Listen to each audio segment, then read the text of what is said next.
अस्सलाम वालेकुम। उम्मीद करता हूँ कि आप खैरियत से होंगे और लगातार आप जो है वो चुनाव को लेकर के तमाम उलेमाओं का बयान सुन रहे होंगे। उसमें आपने सज्जाद नोमानी साहब का भी बयान सुना, प्रेस कॉन्फ्रेंस सुनी, जहाँ पर उन्होंने समर्थन किया शिवसेना को, जहाँ पर उन्होंने समर्थन किया कांग्रेस को, जहाँ पर उन्होंने समर्थन किया शरद पवार को, एनसीपी को, वहीं 2 सीटों पर एमआईएम को भी समर्थन किया। हालांकि उन जिन सीटों पर समर्थन किया वो तो पहले से एमआईएम मजबूत थी और जहां पर सिटिंग एमपी थे वहां पर भी समर्थन नहीं जाहिर किया था।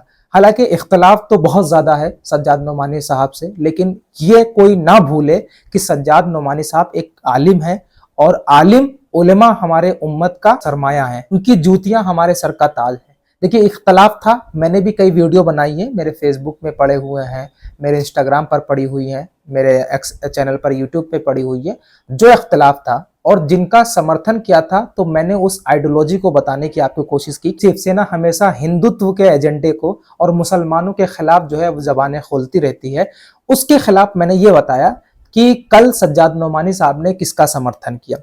हालांकि मैं फिर से कह दूं और उन तमाम वीडियो में मैंने यही कहा है, सज्जाद नोमानी साहब या फिर कोई उलेमा हो, हमारे उम्मत का उलेमा, उनकी जूतियां हमारे सर का ताज। लेकिन हद खत्म कर दी कुछ लोगों ने कि कमेंट में आकर के गालियां तक देने लगे। अस्तगफिरुल्लाह ऐसे अल्फाज का यूज कर रहे हैं। मैं अल्फाज इसलिए बता रहा हूं क्योंकि कमेंट में लगातार भरे हुए ना। मेरे भाई, जो आप बीज बो रहे हो वो यकीनन खतरनाक है। उसकी फसल अगर उगेगी ना तो यकीनन माशरे को बहुत गलत तरफ लेकर के चली जाएगी। ये जो फिक्र आप दे रहे हो कमेंट में आकर के, कुछ लोगों को मैंने देखा है कि गालियां तक सज्जाद नोमानी साहब को दे रहे हैं। ना मेरा भाई, मैं फिर से कह दूं कि हमें इख्तलाफ है, इख्तलाफ था, इख्तलाफ है, और अगर इस मामले में सज्जाद नोमानी साहब ने किया है तो वह इख्तलाफ रहेगा। लेकिन गालियां देना ये किसी भी सूरत में बर्दाश्त नहीं किया जाएगा।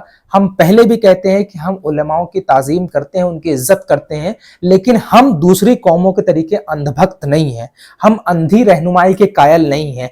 हम अगर इख्तलाफ है तो मुंह पे कहेंगे, हम वीडियो के माध्यम से कहेंगे या फिर हम कमेंट कहेंगे, लेकिन हम अपने उलेमाओं को गाली नहीं देंगे। गाली देना जो है वो यकीनन ना तो इस्लाम के पॉइंट ऑफ व्यू से सही है, ना ही हमारी पार्टी ऑल इंडिया मजलिस इत्तेहादुल मुस्लिमीन की जो गाइडलाइंस हैं कि कभी भी एमआईएम ने उलेमाओं की तौहीन बर्दाश्त नहीं की है। उलेमाओं की हमेशा सरपरस्ती में एमआईएम आगे बढ़ती रही है और हमारे लिए दुआ है। जो गालियां भी दे रहे हैं उलेमा हमारे खिलाफ, बी टीम, सी टीम, डी टीम का सगुफा छोड़ रहा है, कोई बात नहीं। जिन लोगों से मिल करके हमारे खिलाफ बयानबाजी जारी कर रहे हैं, कोई बात नहीं। आपकी गालियां हमारे लिए दुआओं का काम कर रही है। महाराष्ट्र में बहुत मजबूती के साथ चुनाव लड़ा जा रहा है, बहुत मजबूती के साथ चुनाव जीता भी जाएगा इंशाल्लाह। और वो लोग, तमाम लोग देख लेंगे जो लोग एमआईएम के विरोधी हैं। खैर, मैं आप तमाम लोगों से यही कहना चाहता हूं कि देखिए, आप उलेमाओं से इख्तलाफ कर सकते हैं, उलेमाओं से आपकी ना पटे एक अलग बात है, लेकिन उलेमाओं को गाली नहीं देना है। मेरे वीडियो बनाने का मकसद सिर्फ और सिर्फ ये है कि भाई देखिए, चुनाव बहुत ज्यादा करीब है। जो लोग, कुछ लोग हमारी वजह से, हम जैसे लोगों की वजह से कहीं ना कहीं ये दिशा देने की कोशिश कर रहे हैं कि एमआईएम और एमआईएम के लोग उलेमाओं की इज्जत नहीं करते। ना ना भैया, फिर से कह दूं, उलेमाओं की जूतियां हमारे सर का ताज हैं।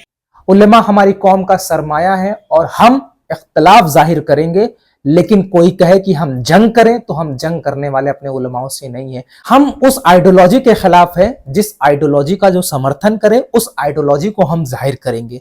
हम उलेमाओं के खिलाफ नहीं, और आप भी उलेमाओं के खिलाफ मत होइए। सज्जाद नोमानी साहब हों या फिर मुफ्ती सलमान अजहरी साहब हों या फिर सलमान नदवी साहब हों या फिर महमूद मदनी साहब हों, जो 100% एग्री और डिसएग्री करते हैं, उनके बयान से 100% डिसएग्री तो हो, लेकिन उनसे जंग करने के लिए तैयार नहीं हो। बिल्कुल ज्यादा से ज्यादा इस वीडियो को शेयर कीजिएगा और ये मैसेज तमाम नौजवानों तक, बुजुर्गों तक, बच्चों तक, माओं तक, बहनों तक शेयर कीजिए ताकि हमारे उलेमाओं की तौहीन ना हो सके।